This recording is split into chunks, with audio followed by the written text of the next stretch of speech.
प्यारे बच्चों, मैं तुम्हें आज 17 फरवरी 2024 का फर्स्ट मीटिंग का पुलिस का पेपर सॉल्व कराने जा रहा हूँ और इसे ध्यानपूर्वक सुनना और बोर्ड पे मैं तुम्हें बताने जा रहा हूँ। देखो इसमें पहला क्वेश्चन था, ये है रीजनिंग का क्वेश्चन है, हल करें। इसे रीजनिंग में भी समझ सकते हो और गणित में भी मान सकते हो, तुम किसी में भी मान सकते हो।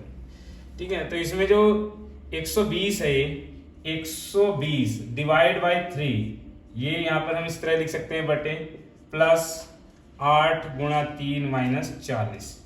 तो इसे हम पहले डिवाइड वाला हल करेंगे। 3 चौक 12, ये हो गया, इनकी गुणा होगी 8 तिया 24। अब ये प्लस का है 40 और 40 माइनस का, दोनों कट जाएंगे, बचा हमारा 24 प्लस का। हमारा आंसर आ जाएगा बी 24। इसके बाद नेक्स्ट क्वेश्चन देखते हैं। लिमिट आकृति का अध्ययन करें और नीचे दिए गए प्रश्न का उत्तर दें। अब इसमें इसने बताया, देखो जो वर्ग है, वर्ग में कहा है शिक्षित नर्सें, वर्ग में कहा है शिक्षित नर्सें, सर्किल में कहा है विवाहित जनसंख्या और त्रिभुज में कहा अस्पताल में नर्सें। तो इसमें हमें क्वेश्चन में उसने पूछा है कि संख्या 7 में क्या दर्शाया गया है। जो 7 नंबर है, ये 7 नंबर क्या दर्शाता है। तो 7 नंबर जो सर्किल और त्रिभुज के अंदर है, ये सर्किल और त्रिभुज के अंदर है, ये हमें वो दर्शाना है। और त्रिभुज और सर्किल के अंदर क्या है, त्रिभुज में है अस्पताल में नर्सें और सर्किल में है विवाहित जनसंख्या। तो अस्पताल में विवाहित जनसंख्या, जो विवाहित नर्सें हैं, अस्पताल में नर्सें जो है विवाहित जनसंख्या वाली हैं। तो इसमें क्या है, विवाहित प्रशिक्षित नर्सें, प्रशिक्षित वाला तो है नहीं है, विवाहित अविवाहित प्रशिक्षित नर्सें, अविवाहित भी नहीं है, सर्किल में है तो विवाहित है। प्रशिक्षित नर्सें भी नहीं है, अस्पताल में विवाहित नर्सें, अस्पताल में और विवाहित नर्सें आ जाएंगी। तो हमारा आंसर हो जाएगा अस्पताल में विवाहित नर्सें, आंसर हो जाएगा हमारा सी। ठीक है, नेक्स्ट चलते हैं क्वेश्चन नंबर 3। निम्नलिखित में से कौन सा आरेख भारत गुजरात सूरत के बीच संबंध को सबसे अच्छी तरह दर्शाता है। अब इसमें भारत के अंदर है गुजरात और गुजरात के अंदर है सूरत। तो इसका आरेख हमारा बन जाएगा, हमारा ये वाला, यानी कि सबसे पहले है सूरत किसके अंदर है, गुजरात के अंदर, और गुजरात किसके अंदर है, भारत के अंदर। तो हमारा आंसर आ जाएगा इसमें डी। हो गया क्लियर। अब आगे चलते हैं नेक्स्ट क्वेश्चन पे चलते हैं। क्वेश्चन नंबर 4 आ जाता है हमारा। निम्नलिखित प्रश्न में एक शब्द दिया गया है जिसके बाद 4 अन्य शब्द दिए गए हैं, जिनमें से एक दिए गए शब्द के अक्षरों का उपयोग करके बनाया जा सकता है। वह शब्द ढूंढे जो हमारा दिए गए बड़े शब्द से बनाया जा सकता है। कौन सा ऐसा शब्द है जो बनाया जा सकता है। बनाने का मतलब इसमें सारे के सारे अक्षर इसमें हों। RE जैसे SUMMIT, SU, अब इसमें SUMM, 2 M है इसके अंदर, 1 M नहीं है। ASSU, एक ही S है इसमें, 2 S नहीं है। RETUNES, RETUNES, ये वाला बन गया। आंसर हमारा है सी, ये वाला बन गया। ठीक है, नेक्स्ट है क्वेश्चन नंबर 5। क्वेश्चन नंबर 5 में बताया गया है, एक पंक्ति में मिहिर बाएं से 17वां है और दाएं से 19वां है। मैंने इसका एक रूल बताया था, यदि हमें कुल संख्या ज्ञात करनी हो, कुल संख्या बराबर, तो दायां प्लस बायां और माइनस 1, तो हो जाएगा 17 प्लस 19 माइनस 1, और 17 19 कितने हो जाएंगे, 17 19 36, यानी 20 36 माइनस 1 बराबर 35, हमारा आंसर हो जाएगा 35। ठीक है, फिर नेक्स्ट क्वेश्चन चलते हैं। क्वेश्चन नंबर 6 में कहा है, घन घनाभ का क्वेश्चन है। देखो, ये एक घनाभ है जिनके आयाम 4 गुणा 3 गुणा 3 सेमी है। आयाम 4 गुणा 3 के विपरीत फलक पीले रंग के हैं, रंग से रंगे गए हैं। अन्य आयाम 4 गुणा 3 के विपरीत फलक लाल रंग से रंगे गए हैं। आयाम 3 गुणा 3 के विपरीत फलक हरे रंग से रंगे गए हैं। अब घनाभ को एक सेमी भुजा वाले छोटे घनों में काट लिया जाता है। ऐसे कितने छोटे घन हैं जिनके 3 फलक रंगीन है? जिनके 3 फलक रंगीन होते हैं वो हमेशा कितने होंगे? 8 होंगे। उन फलकों की संख्या कितनी होगी? हमेशा 8 होगी। तो इसका आंसर हमारा हो जाएगा बी। नेक्स्ट क्वेश्चन देखते हैं। अगला क्वेश्चन है, एक वैज्ञानिक एक सुरक्षित प्रयोगशाला के एक्सेस कोड को याद करने का प्रयास कर रहा है। उसे निम्नलिखित विवरण याद है, यानी कि ये कुछ विवरण दिया गया है एक कोड भाषा में और उसमें उसके कुछ ऑप्शन है। देखो नीचे है ये ऑप्शन, मैं ऑप्शन दिखा देता हूं तुम्हें। ये ऑप्शन है। इन ऑप्शनों के पहले उसकी जो शर्त दी गई है ये दी गई है, कोड कोई अंक 5 से शुरू होता है। कोड अंक 5 से शुरू होता है, स्टार्टिंग में क्या है? 5 हो गया है। कोड 987 पर समाप्त होता है, यानी समाप्त किस पर होता है? 987 पर यह समाप्त हो जाता है, यानी इसके बीच में कोई अंक है। दूसरा अंक पहले अंक और 3 का योग है। दूसरा जो अंक है वो पहले और 3 का योग है, यानी कि पहले और 3 का योग है। पहला ये है और 3 ये है, तो दूसरा अंक क्या आ जाएगा? 8 आ जाएगा हमारा। दूसरा अंक क्या आ जाएगा? 8। फिर उसने कहा तीसरे अंक दूसरे अंक का आधा है। इस दूसरे अंक का आधा है तीसरा अंक। दूसरे अंक का आधा कितना हो जाए? 4। देखो 584987 कौन से ऑप्शन में है हमारा? ये आ गया है ऑप्शन नंबर 584987, ये ए नंबर, ए ऑप्शन है। 584987। नेक्स्ट क्वेश्चन देखते हैं हम। अगला क्वेश्चन है हमारा, निम्नलिखित प्रश्न कथन निष्कर्ष हैं। 3 निष्कर्ष दिए गए हैं आपको। कथन में दी गई बातों को सत्य मानना है और फिर तीनों निष्कर्ष एक साथ विचार करना है। निर्णय लेना है कि इनमें से कौन सा कथन दी गई जानकारी उचित संदेश से परे तार्किक रूप से अनुसरण करता है। उसने कहा पानी का कोई आकार नहीं होता, उसका आयतन होता है। पहला कथन है हमारा कि पानी का कोई आकार नहीं होता, उसका आयतन होता है। दूसरा है ज्ञान पानी की तरह है जो एक तरफ से दूसरी तरफ बहता है। ज्ञान पानी की तरह है जो एक तरफ से दूसरी तरफ बहता है। ऊपर वाले में कहा है उसने पानी का कोई आकार नहीं होता, उसका आयतन होता है, और ज्ञान पानी की तरह होता है जो एक तरफ से दूसरी तरफ बहता है। अब इसने कहा है निष्कर्ष में ज्ञान अंतर शास्त्रीय है, ज्ञान एक विशिष्ट दायरे में सीमित होता है, और ज्ञान, ये तो दूसरा वाला तो हो ही नहीं सकता, ज्ञान प्रत्यक्ष रूप से मानसिक गतिविधि के मूल को प्रभावित करता है। ज्ञान प्रत्यक्ष रूप से मानसिक गतिविधि को मूल को प्रभावित करता है। तो इसमें पहला और तीसरा आंसर हो सकता है। नंबर 1 और 3, 1 और 3 किस में है? दोनों इसमें करते हैं 1 और 3, इसका डी आंसर हो सकता है। देखो और आयोग के ऊपर बात है क्या इसका आंसर बताता है, लेकिन हमारी तरफ से इसका आंसर 1 और 3 हो सकता है। ठीक है, अगला क्वेश्चन देखते हैं। नेक्स्ट क्वेश्चन है हमारा, 4 विकल्प में से पता लगाए कि पारदर्शी शीट को बिंदुसार रेखा पर मोड़ने पर पैटर्न कैसा दिखाई देगा। यानी कि इसे मोड़ेंगे जहां से डॉट डॉट लग रहा है ना, ये डॉट डॉट लगने से हम इन्हें मोड़ेंगे, इसे इधर को मोड़ देंगे, किधर? यूं मोड़ देंगे। और यूं मोड़ने के बाद इसे त्रिभुज तो नीचे ही रहना है, चाहे इधर को ही मोड़ देंगे, इधर को मोड़ने से त्रिभुज तो नीचे ही रहना है। और ये वाला जो है जब सर्किल इधर आएगा तो ये त्रिभुज इधर की तरफ रहेगा, ये त्रिभुज इधर की तरफ रहेगा। अब ये मुड़ा हुआ है इधर से मुड़ा हुआ है, देखो ये जाएगा इधर, तो यहाँ पर सर्किल इधर आ जाएगा, त्रिभुज नीचे रहेगा। और ये जब इधर को मुड़ेगा तो ये वाला जो तीर का निशान है ये इधर जाएगा, दूसरी तरफ ये जाएगा, इसके अंदर बन जाएगा यूं करके, और ये बन जाएगा सर्किल। तो तीर का निशान इधर कहाँ है?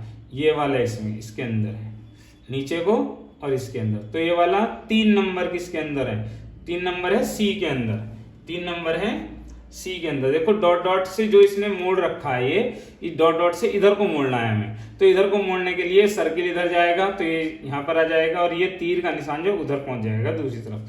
तो ये तीसरे ऑप्शन में आ जाएगा। तो ये तीसरा जो है किसके अंदर है? सी के अंदर है। ठीक है, अब क्वेश्चन देखते हैं। क्वेश्चन नंबर 10 देखते हैं। ए बी की बहन है, उसने कहा है ए बी की बहन है, यानी कि हम इसे दर्शाएंगे ए बी की बहन है। कौन है? यानी ए बी की बहन है। बी क्या कर रही है वो? बहन। सी बी की मां है। सी बी की मां है, यानी सी जो है बी की मां है, माता है। सी बी की माता है। सी बी की माता है, ये इसकी बहन है, तो ये किसकी हो गई? सी बी इसकी माता हो गई। सी बी की मां है। डी सी का पिता है। डी जो है वो सी का क्या है? पिता है। डी सी का पिता है। डी सी का पिता हो गया, ये इनकी माता हो गई, और ये भी, ये दोनों भाई बहन होंगे या बहन बहन हो जाएंगे। ये इनकी माता होगी, ये उनके पिता हो गए। डी सी का पिता है। ई डी की मां है। ई डी की माता है। ई डी की माता है, यानी कि इनकी माता है। माता जी के पिताजी को क्या कहेंगे? नाना। इन दोनों के क्या हो गए? नाना। और नाना की ये माता हो गई। तो ए डी से क्या संबंध है? यानी ए का डी से, ए का डी से का और से आ गया, तो डी ए को क्या कहेगा? डी ए को क्या कहेगा? डी ए को क्या कहेगा? पोती कहेगा। डी ए को क्या कहेगा? यानी कि डी जो कहेगा ए को क्या कहेगा? पोती। अब इसमें देहती या नाती तो है नहीं है, तो पोती आ जाएगा। क्या आ जाएगा आंसर? डी। ठीक है, अगला क्वेश्चन देखते हैं। अगला क्वेश्चन देखते हैं। वह विकल्प चुने जो दिए गए संयोजन को दर्पण छवि से काफी मिलता जुलता है। यानी कि जो दर्पण से, दर्पण का मतलब लंबवत दर्पण में है, यानी इसमें दाईं वस्तु बाईं तरफ हो जाती है, बाईं वस्तु दाईं तरफ हो जाती है। तो हमें देखना है ये इधर से उल्टा हो जाएगा, सारी चीजें इधर आ जाएंगी। तो बी आर, देखो क्यू इधर को है तो क्यू इधर को आ जाएगा। बी आर 4AQ19H1, इसका आंसर आ जाएगा ये वाला, क्योंकि क्यू इधर है, ये क्यू इधर है, ये वाला तो हो ही नहीं सकता, सी वाला। तो इसका आंसर क्या आएगा? डी वाला हो जाएगा। इसका आंसर कौन सा हो जाएगा? डी वाला। बी आर 4AQ19, नहीं ये नहीं होगा, 9 बना हुआ है इसमें, ये 6 उल्टा होगा, इसमें नहीं है। ये वाला BR4AQ16HI, ये वाला होगा इसमें बी आंसर। कौन सा आंसर है इसका? बी आंसर है। कौन सा आंसर है? बी आंसर आएगा इसका। ठीक है, 11 का आंसर है बी। नेक्स्ट क्वेश्चन देखते हैं, क्वेश्चन नंबर 12। पता लगाएं कि आकृति एक्स में दिए गए टुकड़ों से 1 2 3 4 में से कौन सी आकृति बनाई गई। ये आकृति, ये 3 त्रिभुज हैं, इसमें कौन सी आकृति में बन सकते हैं, कौन सी आकृति से बन सकते हैं, किसके अंदर सम्मिलित है। तो इसमें अगर मैं इस वाली आकृति को यहां से त्रिभुज ये जोड़ दूं और इसे यहां जोड़ दूं, तो देखो 3 त्रिभुज बन जाएंगे। एक त्रिभुज ये हो गया, एक ये हो गया बीच का, और एक ये हो गया। तो इसमें कौन सी वाली आकृति है? 2, और 2 किसके अंदर है? 2 है ए के अंदर। तो हमारा ए आंसर क्लियर हो जाएगा। हो गया क्लियर? अब आगे चलते हैं, क्वेश्चन नंबर 13। एक टोकरी में सेबों की संख्या हर मिनट में 2 गुनी हो जाती है। यदि टोकरी 1 घंटे में सेबों से भर जाती है, टोकरी कब आधी हो जाएगी? टोकरी कब आधी हो जाएगी? इसका आंसर आएगा 59 मिनट। 59 मिनट आ जाएगा इसका आंसर। अगला क्वेश्चन देखो, सरल करें। इसमें सबसे पहले डिवाइडेशन होगा। सबसे पहले क्या होगा? डिवाइडेशन। इस क्वेश्चन को मैं कर देता हूं। देखो 108 डिवाइड 36, यानी कि 108 बटे 36 गुणा 1/4 प्लस 2/5 गुणा ये 3 सही 1/4 है, 4 × 12 और 1 13/4 लिख सकते हैं। इन्हें डिवाइड कर देंगे हम। 9 चौक 36, 9 × 9, 9 × 3 18 और 4 × 12। इस 4 से 9 चौक 36, 9 × 9, 9 × 3 18, फिर 4 × 3 12। ये हो जाएगा 3/4, सॉरी 13 आएगा, 4 × 13/4। ये प्लस 13 दूनी 26/5 चौक 20 हो गया। इसका एलसीएम ले लेंगे 20, ये हो जाएगा 4 × 5 20, 5 × 15 प्लस 26 बराबर हो जाएगा 41/20। और इसके सॉल्व कर दें, 20 का 20 दूनी 40, 1/20। ये आंसर आ जाएगा। 2 सही 1/20, 2 सही 1/20, 2 सही 1/20 ये रहा, ए ऑप्शन में सही रहेगा ये। अगला क्वेश्चन है देखो हमारा, निम्नलिखित विकल्पों में निम्नलिखित में से कौन सा विकल्प नीचे दिए गए शब्दों का सार्थक क्रम है। सार्थक का मतलब सही क्रम है।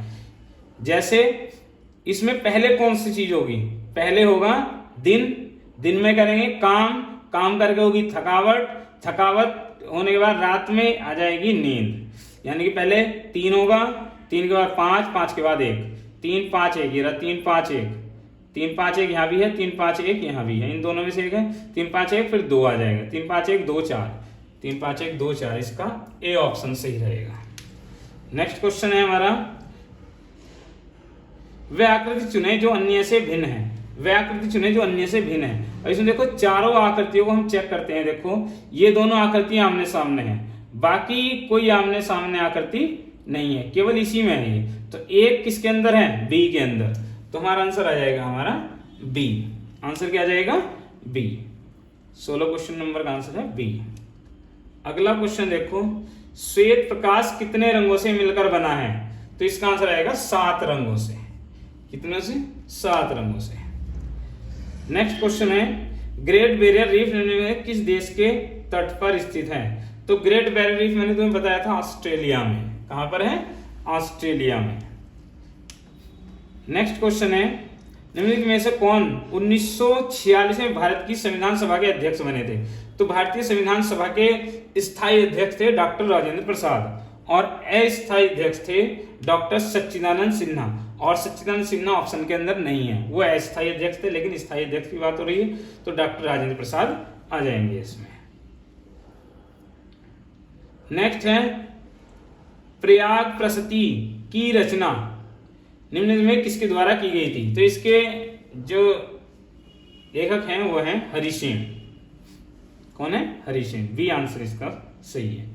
नेक्स्ट क्वेश्चन है, निम्न में से कौन सी भारत के पूर्वी तट पर, भारत के पूर्वी तट पर यानी कि इधर पूर्वी तट पर, पूर्वी तट पर, ये वाला पूर्वी तट है, इधर पूर्वी तट पर स्थित खारे पानी की सबसे बड़ी लैगून झील है। लैगून झील, लैगून झील कौन सी होती है, लैगून झील होती है जो यानी तट के किनारे बन जाती है और तट के अंदर को बन जाती है इस तरह से, और ये बंद हो जाती है। मैं बता सकता हूं,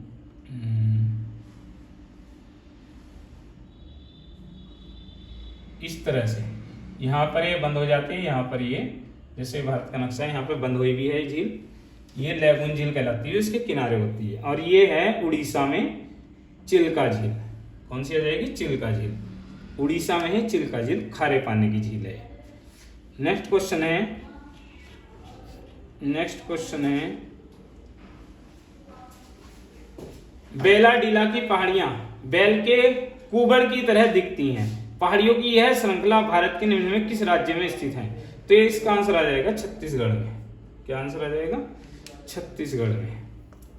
अगला क्वेश्चन है क्वेश्चन नंबर 23, निम्नलिखित में से किसके द्वारा निर्मित समुद्र के एक संकीर्ण चैनल द्वारा श्रीलंका भारत से अलग होता है। यह है पाक जलडमरू और मन्नार की खाड़ी। पाक जलडमरू और मन्नार की खाड़ी ये दोनों हैं, यानी कि ज्यादातर पाक जलडमरू आ जाता है। नेक्स्ट क्वेश्चन है, सोनपुर पशु मेला हर साल भारत के निम्न में किस राज्य में लगता है। ये आंसर इसका बिहार में। सोनपुर मेला कहां पे लगता है, बिहार में लगता है। नेक्स्ट क्वेश्चन है, अंगूर की खेती उपज और कटाई में किस नाम से जाना जाता है। इसका आंसर है विटीकल्चर। विटीकल्चर जो कहा जाता है वो किसके लिए कहा जाता है, किसके लिए कहा जाता है विटीकल्चर, अंगूर की खेती के लिए। और इसमें सेरीकल्चर जो है, ये सेरीकल्चर कहा जाता है जो वे होता है इसके लिए रेशम का पालन, रेशम का पालन, सेरीकल्चर, सेरीकल्चर। और जो हॉर्टिकल्चर होता है, हॉर्टिकल्चर होता है ये फूलों के उत्पादन के लिए, फूलों की खेती के लिए। और एक और बचा पीसीकल्चर, ये मछली के उत्पादन के लिए होता है। कौन सा, पीसीकल्चर मछली के उत्पादन के लिए, हॉर्टिकल्चर फूलों के उत्पादन के लिए, सेरीकल्चर होता है ये किसके लिए, रेशम कीट के उत्पादन के लिए। ठीक है, विटिकल्चर होता है अंगूर की खेती के लिए। नेक्स्ट क्वेश्चन चलते हैं, क्वेश्चन नंबर 26। निम्नलिखित में से किस राज्य के कुछ हिस्से में 400 साल पहले नहर सिंचाई की एक स्थानीय प्रणाली विकसित हुई थी जिसे कुल्लह कहा जाता है? वो कहाँ पर हुई थी? ये हुई थी हिमाचल प्रदेश में। कहाँ हुई थी? हिमाचल प्रदेश। ये होती है कि पहाड़ों के बीच में नहर को निकालना, और वो होता है बहुत ज़्यादा डिफिकल्ट, लेकिन यहाँ पर हिमाचल प्रदेश में नहर बनाई गई थी। नेक्स्ट है, भारत में जनगणना संगठन के लिए सर्वोच्च पद कौन सा होता है? सर्वोच्च पद होता है महारजिस्ट्रार जनगणना आयुक्त, भारत का सबसे ऊंचा पद। इसका आंसर ए सही है। नेक्स्ट क्वेश्चन है, कुमार संभवम निम्नलिखित किस लेखक की साहित्य कृति है? और ये है महाकवि कालिदास की। महाकवि कालिदास का आंसर सही है। विश्व पुस्तक दिवस प्रत्येक वर्ष निम्नलिखित में किस दिन मनाया जाता है? और इसका आंसर है 23 अप्रैल। 23 अप्रैल को ये मनाया जाता है। नेक्स्ट क्वेश्चन है, विश्व स्वास्थ्य संगठन WHO का मुख्यालय जेनेवा स्विट्जरलैंड। कहां पर है? जेनेवा स्विट्जरलैंड में, जेनेवा जगह है, यहाँ पर इसका WHO का मुख्यालय। वर्ल्ड हेल्थ ऑर्गेनाइजेशन, विश्व स्वास्थ्य संगठन। नेक्स्ट क्वेश्चन है, किसी देश की शहरी क्षेत्रों में रहने वाली अनुपातिक जनसंख्या में वृद्धि को निम्नलिखित में से क्या कहा जाता है? यानी कि शहर में वृद्धि हो रही है तो क्या कहलाया जाएगा? वो शहरीकरण कहलाएगा। अनुपातिक जनसंख्या वृद्धि को शहरीकरण कहलाया जाएगा। क्या कहलाया जाएगा? शहरीकरण। आंसर है इसका बी। नेक्स्ट है, national aluminium company limited NALCO का पंजीकरण कार्यालय निम्नलिखित में से किस स्थान पर है? तो इसका पंजीकरण कार्यालय है भुवनेश्वर, उड़ीसा में। कहां पर है? भुवनेश्वर, उड़ीसा। इसका आंसर हो जाएगा